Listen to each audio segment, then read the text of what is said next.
My name remains Zainab Mabini-Adesanya, and it is my pleasure to welcome you to this night's class. This week we're going to work with evening, so it's night classes all through the week. And tonight our focus is on branding and marketing. And honestly, this is one of my all-time favorite sessions. I love helping clients through this. I love I love helping clients through this. I love working with clients on their branding and marketing, and I love teaching it as well. I love every beauty, every experience that comes with branding and marketing. It's so amazing how dynamic the market can be, and sometimes not 100% predictable. So it's an art, not a science. There's a science part of it, really, but I love the art part. I'm talking about it not being predictable sometimes, right? So tonight is one of my favorite session, and I welcome you, wherever you're joining in. I welcome you. Thank you for being here. We are starting right away. So building the focus is about building brand visibility and enrollment drive. That is just simplifying branding and marketing, in brief, just trying to simplify it. But what it really is we're talking about branding and marketing tonight.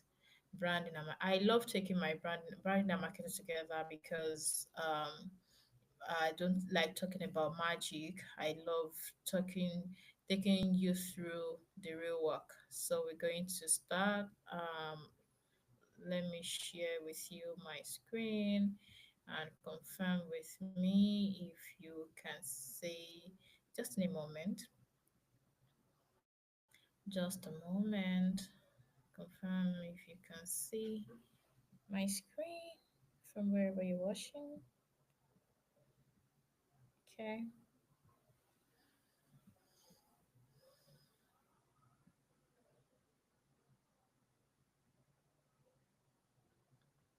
So it should pop up in a few seconds. Beautiful.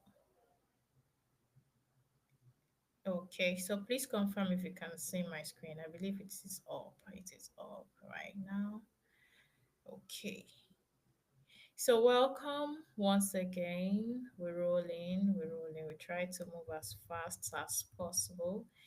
I know we struggled with the internet connection.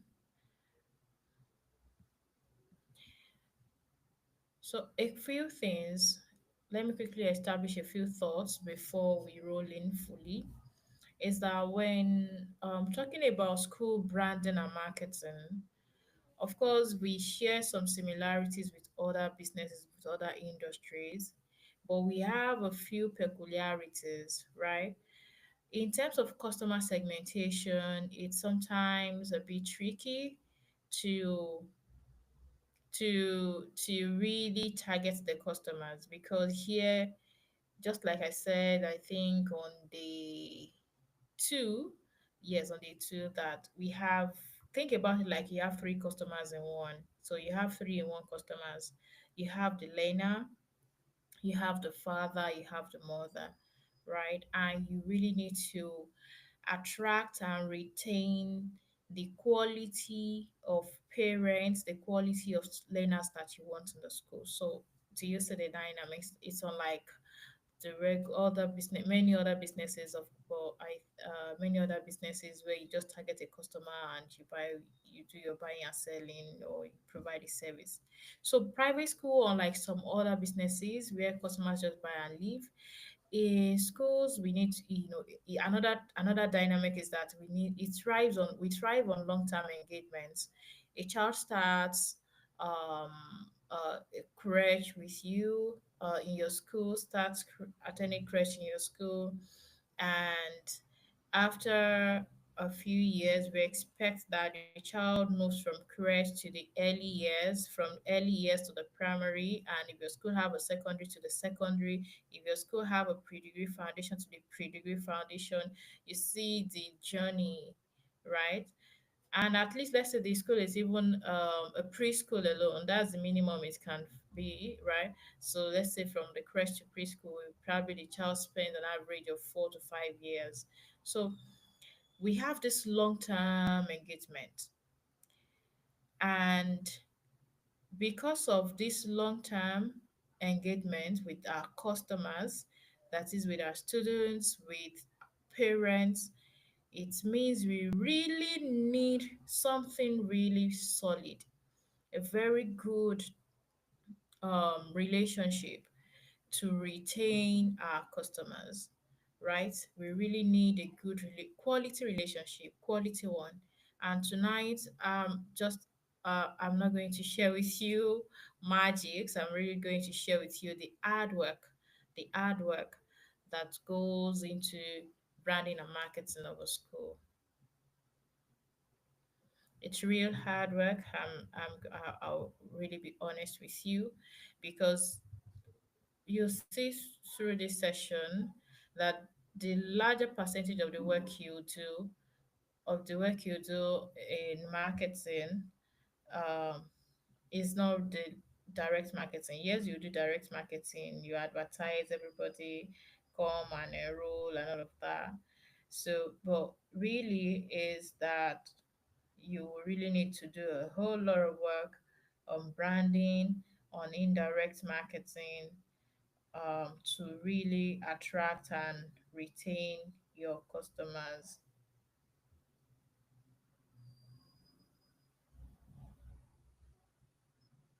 So let's quickly take a look at this. There are school owners. This let me just say, in terms of school marketing, there are three types of school owners. I'm talking of orientation, of thought pattern, of what we've had, what we've observed, what we have seen in industry, and how people respond to marketing issues. Okay, we've seen the ones who are really aggressive about marketing ideas. They pick ideas from online, everywhere, every nook and cranny where they can get some really fantastic ideas that can drive number, right? And they try those ideas. Some, of course, may work, and they have this large number, but because they didn't set the background work for that new marketing idea to be sustainable. Remember, Growth Master Global Consult is about sustainability. And what you're doing in our this program is sustainability blueprint, right? So because they didn't have that background, they didn't do the background work, they have the large number, probably that large number may be a wrong target market, or they have a wrong approach to handling the customers, and before you know it, they have number in terms of quantity, but they don't have number in terms of quality, right? And what happens in that in that kind of school is that after some years, the leaders will become tired, running the school on, oh, we have a crazy number alone, without really having something really sustainable. The second type of customers of schools are the ones that will say, yes, we're doing it well. We don't need any marketing strategy. We don't need anything. We don't need to put any marketing effort. Customers will look for us. They will find us. They love it. It's easy. It's easy to say that. And some even say that as, oh yeah, and they're so proud of it. Right? Listen, the real work in branding and marketing, we'll talk about it tonight. You may have some of the branding really well done, the indirect marketing well done. The truth is, there really needs to be a structure around your marketing that it helps you to retain the quality number that you have. Even when you're thriving on referrals, how are you structuring the referrals, right? So relying on referrals alone, that yeah, let's just keep doing our work, customers will look for us in this competitive environment. Remember last week I said we have over 80,000 private schools in Nigeria, right? So relying on referrals alone can is not sustainable. Remember, our goal is that sustainability, is striving for long. Yes, we may be profitable, we may be having referral, and we are profitable, but it's not sustainable, right? And the type three, I mean, the third type of school owners that we have, When it comes to marketing thinking pattern, we have the ones who understand that they put in the real work in terms of building value, right? And then they put in the real work again in terms of attracting and retaining customers who value their values, whose value aligns with theirs, and keeping that enrollment bracket the way they have actually prepared it. And those ones, they are the ones who are able to last for long, who are able to build a legacy, right? So which one are you? Are you the type one who can try every kind of idea, try it and get the number, and after a few years, um, you know, start getting tired, or you are type 2 or type 3? Okay, so here it's just trying to explain the type 1, type 2, type 3, okay, which I've done. All right, so welcome. Having established that, let's now go into branding. Remember, our session tonight is on branding and marketing. Branding and marketing. Okay. So, branding, there is this quote about branding, is that it says what is left in the room when you are no longer there physically. Whatever perception, whatever idea, whatever thoughts that people have about your business, your company, when you are not physically present, is your brand. Beyond your logo, your activities, or that you have really put out, the real value, I mean, the real branding is that perceived value. So branding is now about you being intentional as a business, as a school, being intentional about how you want your school to be perceived, the value you want people to think about you, how you want them to think about your school, what you want them to think about your school, what you want them to say about your school. It's about you intentionally building the narrative, intentionally telling the narrative, intentionally. I keep using the word intentional, because if you leave your company or your business to the real world to just define it the way they think it is, or the way they just want it to be, without you really being intentional about how you want them to perceive it.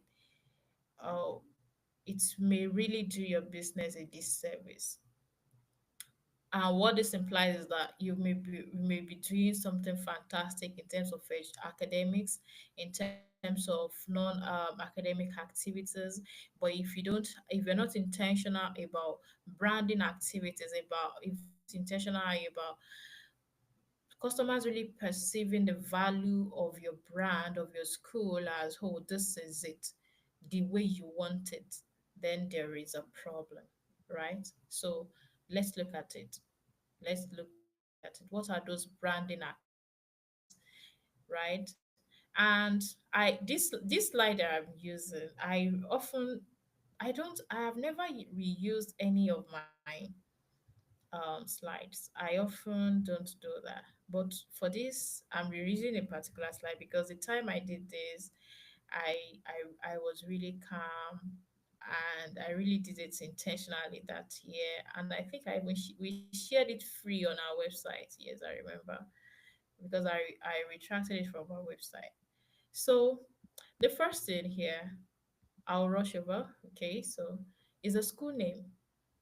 Do you know that the school name has a value that it brings into the school? How has a kind of perceived value that it brings into your school? What's the name of your school? Is it a kind of I, I've really seen some names that the kind of parents such schools will attract. It will be difficult. It will be difficult for the leaders to really prove that yes, we deliver quality.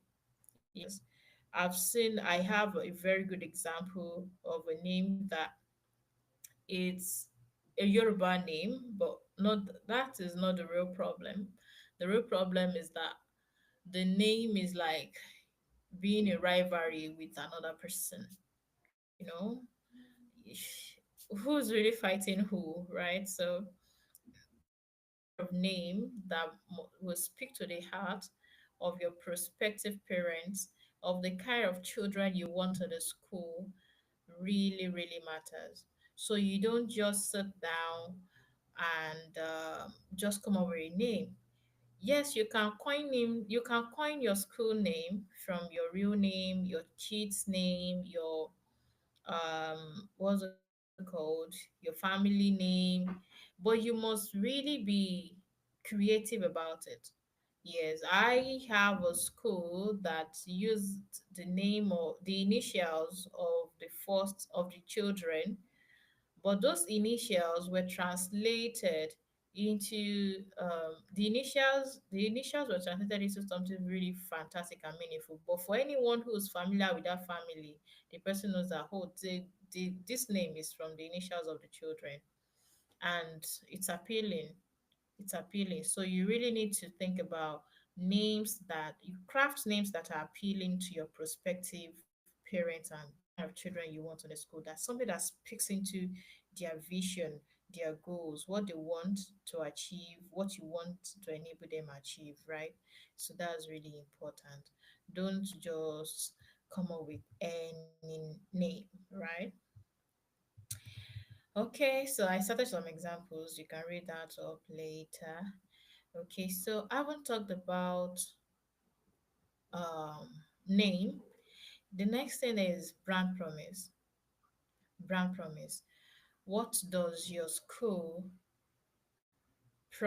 pledges to provide? Remember when we did that value proposition? I said there must be a statement that captures the value, that captures the offering, what you're trying to offer, and that distinguishes your school from the rest. Okay, so a brand promise is a statement of play that clearly states what parents and students will get in return of their resources in the school. And a good example of brand promise it's like when we say MTN everywhere you go. So that's a brand promise. So it doesn't have to be something really a long sentence. I've seen schools that say, oh, beyond academics, that's their brand promise. So they're promising you that they're going to really go far and above in trying to bring the best out in the child. So just look at it. What is your brand promise? What do you pledge to offer parents? So, and having defined your brand promise, you go into your vision, mission, and core values. You go into your vision, mission, and core values. You know, establishing all this, they're very important when you're talking about branding and marketing, right? They are very important because all of these will really form part of what you will then later use for your direct marketing. But if you don't do the groundwork right, if the school name is not right, the brand promise, you don't have anything you promise in period that this is what you get in return. If you look at what we're doing at Growth Master, we keep saying, we keep emphasizing each time you see our content or we talk, we keep saying we are committed to building profitable and sustainable schools, building profitable and sustainable. So that's our promise, building profitable and sustainable schools, helping schools thrive for long. That's it. So it doesn't have to it really be a full sentence. It may be a phrase, it may be anything. It may be 2 words, 3 words, but something that speaks to the heart of your customers. Now, your vision statement. Vision statement. Initially, when I wa- when I was growing up, and working into organizations, you see this vision, mission statement. Most times they were written in words that were not understandable. And then while growing up, I thought, well, what vision, mission statement, or what it should actually be, words that are, big, that are difficult to understand, Probably that positions the brand as something big. But learning about business now coming into what we're doing and also supporting our clients. I see the thing is vision statement should be as simple as possible. I mean, in fact, if not probably the simplest thing in your school or in a company, it's very simple. A statement that speaks into the future, because when you say vision, it means you're talking about the future. So when you look when you close your eyes and you try to think, look at the big picture ahead of your brand. What do you see? Where do you see your brand? What do you see it doing? What do you see it achieving? So when you're writing the vision statement, because it speaks to the future, you say to, you start with to, because you're projecting into the future. And one beautiful thing about vision statement is that they can change, right? But they don't often change. They change when, let's say, the to achieve, to do this is to, and then you put a verb and then what you intend to do. So if the business is at a point that it has achieved what it actually was projecting to achieve, it means there needs to be another business retreat and then um, redefine the vision and all of that. So the vision statement should speak into the future of the school.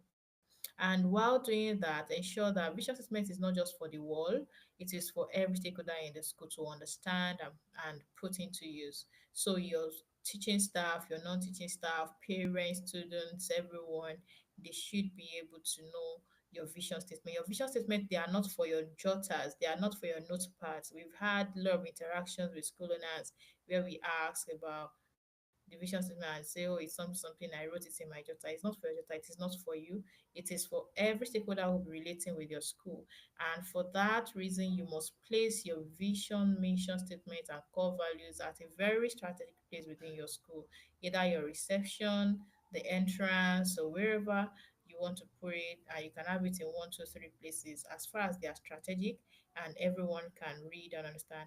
And part of the practices among our schools is that like a day is dedicated, probably Wednesdays, where students where they recite this vision, mission, and core values, where they recite them often, so it becomes part of them as well, right? So mission statement, mission is in present continuous, is like a vehicle.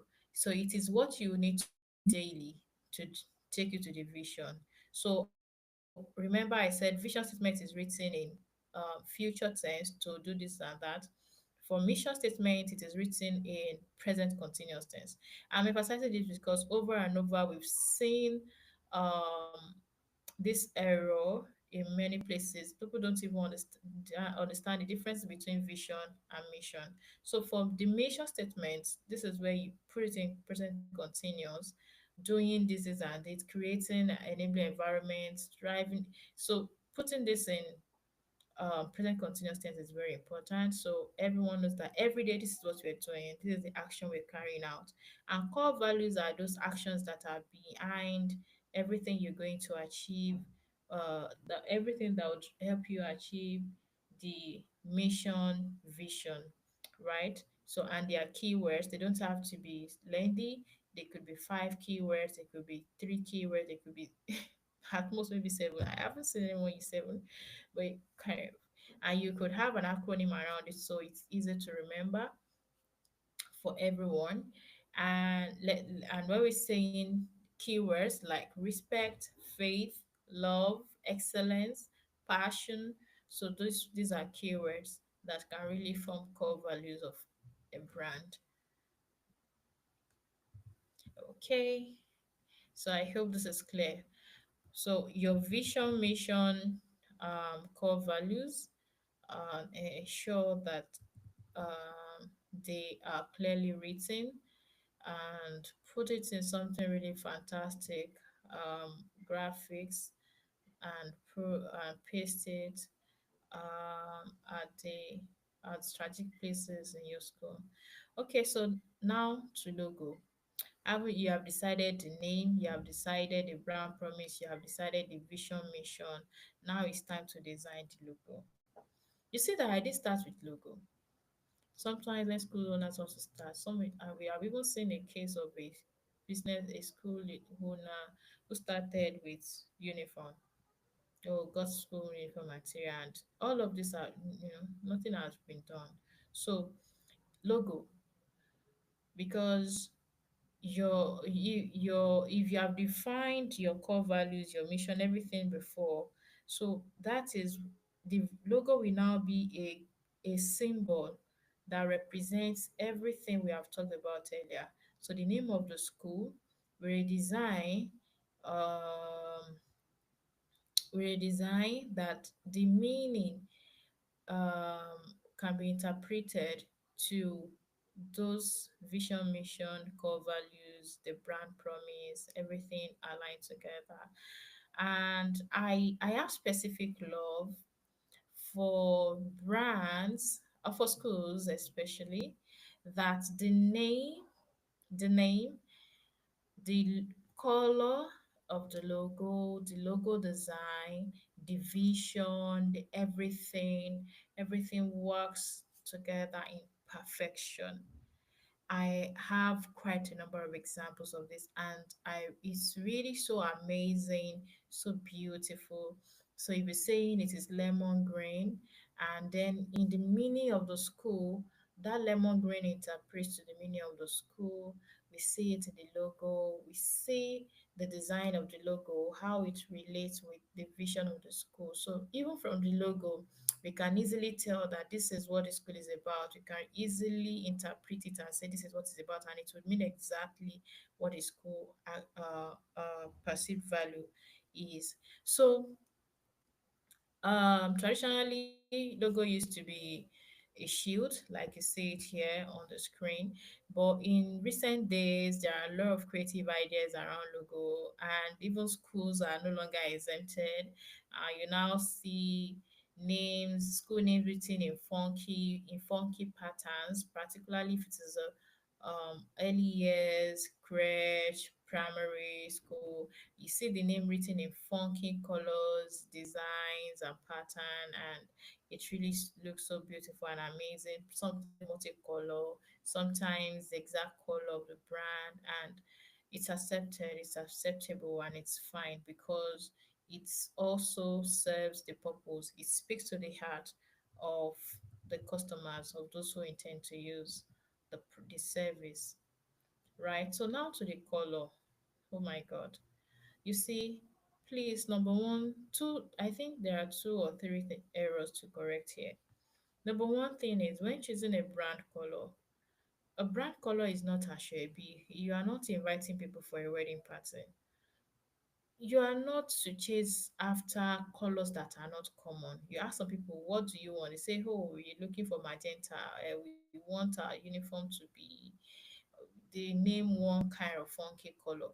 Why do you want it? Because we want a color that is different from what every other businesses have been using. So should MTN stop using yellow, or should all the brands that we have known with all the with blue, with green, with should they do you think they would ever stop using those colors? Right? Number okay, another thing is the color. Some schools chase after, oh, I want a color that won't get dirty easily. I mean, when we paint our walls, it doesn't get dirty easily, and so they start going for something like dark green, extremely dark chocolate, and all of those kind of colors that, with in their mind, they're thinking colors that won't get dirty easily. Now let me address the two. What you call a brand color should be something really easy to remember. Easy to remember, such that once the color pops up on people's face, they quickly remember your brand. Oh, this brand uses red, and you're so consistent with the red and yellow, with the red and white, or red and when red comes up, the kind of tone, of the red that you use. When they see it, they're able to say, "Oh, yes, this is it. This is this brand."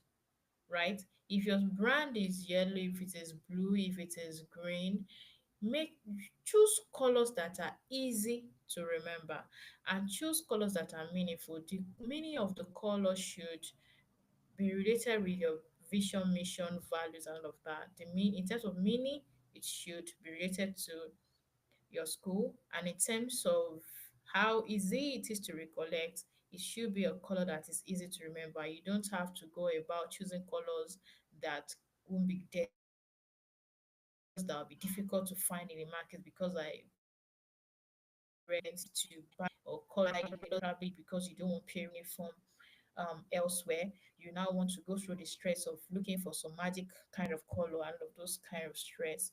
That shouldn't really be your school. All right.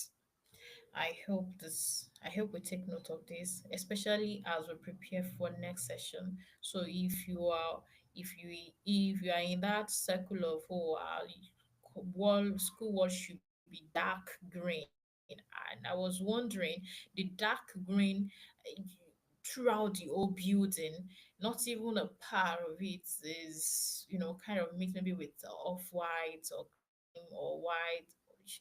Everywhere dark green, just because they didn't want to what. Yeah, that's it. The world being dirty or not depends on the culture, on the neatness culture you are able to build among your team and your students. Right? We have schools that paint their walls pure clean white, and they are able to maintain the color throughout the year. So it depends on the habit, on how you're able to train your students not to touch the wall. And when they love the color and you let them know that, do you want to read to really remain beautiful as this? And you communicate to them that no one should touch the wall, right? So let's move on. Color wheel. Okay, so this color wheel is to help you with choosing complementary colors, right? Choosing complementary colors. Okay, so and in terms of infrastructure, your school building itself, please don't be among the schools that say it doesn't matter, the school environment doesn't matter. It's what is the learning that really matters. Please, how will learning, effective learning, happen in an environment that is not conducive? An environment that there is no cross ventilation, an environment that is dirty, right? So your school environment, in terms of ambience, in terms of painting, in terms of artistic work, in terms of neatness, either you're low cost or medium cost, neatness is compulsory everywhere. So in terms of neatness, in terms of um, cross ventilation, please, it is very compulsory that you make provision for that.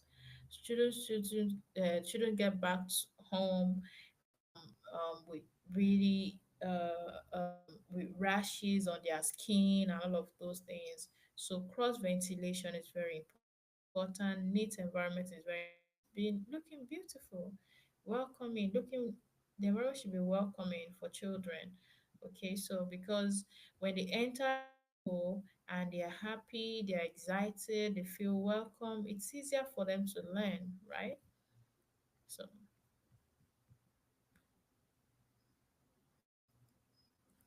okay, so I haven't talked about that here. Last week we talked about some unique selling point, but probably just to rush over it here is that your school must have something that distinguishes it from the rest. I mentioned last week that it could be safety, it could be the quality of learning, it could be some extracurricular activities, how you help children uncover their talents, how you help them uncover their talents, and also the unique selling point. Then, okay, I've talked about ventilation earlier. Now, let me talk about lighting. Please, the lighting in the school shouldn't be dull. We shouldn't enter a school and everywhere is looking kind of dark, right? Because if the environment looks dark, it doesn't inspire people, right? When a school environment is well lightened up, like let me use example of a staircase. Sometimes if you have a staircase within the school building, there are chances that if there are no if care is not taken, it may look a bit dark. In terms of safety, that could pose a safety risk, and also in terms of feeling inspired, the school environment, what you want to do with the environment is you call it an enabling environment. So it should inspire children to learn. It should inspire students to learn, and it should also inspire them in imbibing the right habits that will help them thrive for long, right? So in terms of lighting, take care of lighting, take care of ventilation, take care of neatness, take care of neatness. Have a culture of no one should litter the floor. Once you eat your snacks or you eat food or you want to drop anything, please use the waste bin. Make sure you have waste bins at every place that is necessary within the school, and let every child understand that once you eat something, you drop it in you trash the waste in the bin. You don't litter the floor. That's one of the ways to build a neat culture. And also your cleaners are making sure that they do their work at the right time.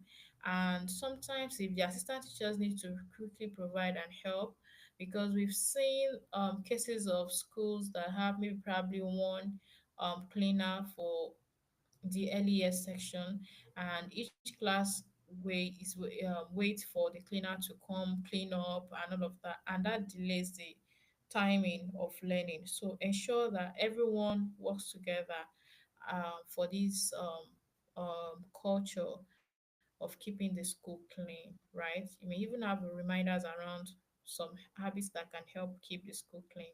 Do not litter the floor and all of those things. No one should walk past a litter on the floor. No one should drop things on the floor. No one should also walk past any dirt on the floor. So that's part of the ways to keep it clean.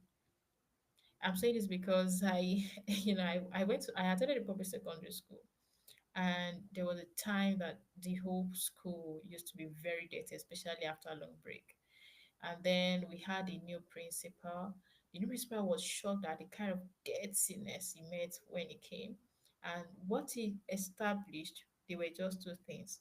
One, do not litter the floor. Wherever you eat, make sure you use the waste bin. And then they put waste bins all around the school.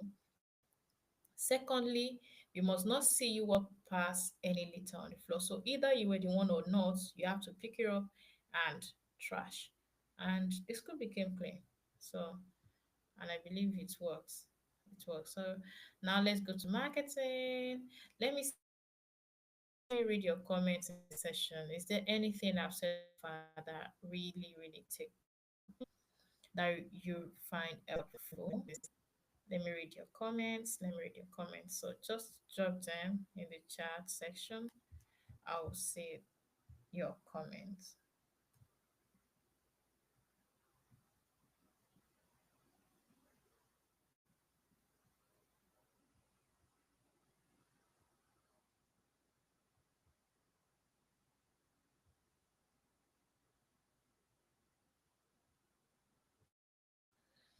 All right. Beautiful. Great. Yes. Marketing. So for this marketing, we are focusing on um strategies. Let me say broadly, there are two strategies. So it could be direct, it could be indirect. So let's start with indirect. Let's start with the indirect. So here